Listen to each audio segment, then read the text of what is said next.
से मना कर दिया। ऐसे में लोगों को अब जाकर कंज्यूमर कोर्ट से न्याय मिला है। देखिए केतन जोशी की स्पेशल रिपोर्ट।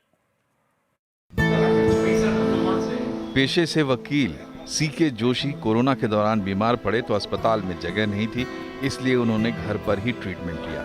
इसमें 16,900 का खर्च आया। ओरिएंटल इंश्योरेंस का 5 लाख का बीमा ले रखा था तो क्लेम फाइल किया, लेकिन कंपनी ने क्लेम रिजेक्ट कर दी। इसी तरह शेयर बाजार से जुड़े जय शाह का क्लेम भी ओरिएंटल इंश्योरेंस ने खारिज कर दिया। ये लोग मामला कोर्ट में ले गए और अब जाकर सूद समेत पैसा मिला है। मुझे कोरोना हुआ था तो उस टाइम पे फिर रिपोर्ट निकलवाए थे। हॉस्पिटल में जगह नहीं थी तो होम क्वारंटाइन रह के 15 दिन सब दवाइयाँ किया था और उसके बाद में ओरिएंटल इंश्योरेंस का 5 लाख का इंश्योरेंस था तो वो क्लेम किया था, लेकिन उन्होंने रिफ्यूज कर दिया।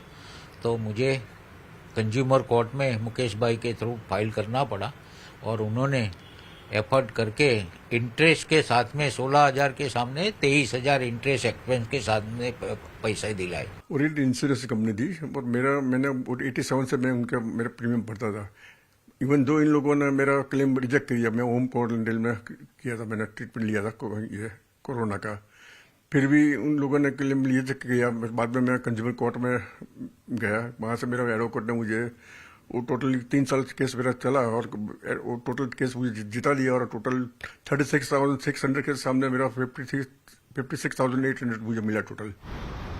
कोरोना के दौरान IRDA ने सर्कुलर जारी किया था कि बीमा कंपनी घर पर ट्रीटमेंट लेने वालों को भी कवरेज देगी, लेकिन बीमा कंपनियों ने बड़ी संख्या में क्लेम रिजेक्ट कर दिए। वकीलों की राय है कि ऐसे लोग कंज्यूमर कोर्ट में केस दर्ज कर सकते हैं।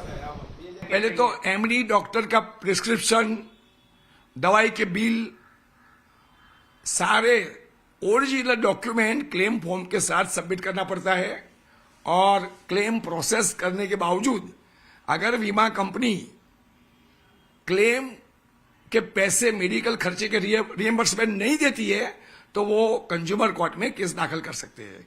उनको चौकस अचूक न्याय मिलेगा। ज्यादातर लोग, खासकर जिनकी क्लेम की रकम छोटी थी, उन्होंने क्लेम रिजेक्शन को बर्दाश्त कर लिया। वो चाहें तो अभी भी कोर्ट जा सकते हैं। कोरोना के दौरान अगर आपने घर पर ट्रीटमेंट ली है और अभी तक क्लेम नहीं किया है तो सारे कागजात के साथ ग्राहक सुरक्षा कोर्ट में अपना केस दर्ज करवाइए। इंश्योरेंस कंपनी आपको मुआवजा देने के लिए बंधी हुई है। केतन जोशी, अहमदाबाद। साथ ही एक अपडेट आपको ये भी दे दें कि कर्नाटक के हासन में हार्ट अटैक से हो रही मौतों को लेकर कोविड वैक्सीन पर सीएम सिद्धारमैया द्वारा लगाए गए आरोपों का स्वास्थ्य मंत्रालय ने पूर्ण रूप से खंडन किया है।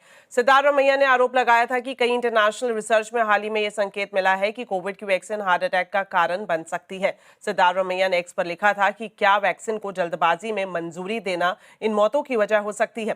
स्वास्थ्य मंत्रालय ने इसका खंडन किया है और साथ ही स्वास्थ्य मंत्रालय ने यह दावा किया है कि ICMR और एम्स की रिपोर्ट में यह साफ तौर पर कहा गया है कि कोविड वैक्सीन पूरी तरह से सेफ है और मौतों के पीछे ज्यादातर वजह लाइफस्टाइल, अनुवांशिक कारण और पहले से मौजूद बीमारियां हैं। सरकार ने लोगों से अफवाहों से बचने और वैक्सीन पर भरोसा बनाए रखने की अपील भी की है। चलिए वक्त एक छोटे से ब्रेक का है। ब्रेक के बाद आपको बताएंगे मॉनसून का पूरा अपडेट। आप देखते रहिए आवाज समाचार।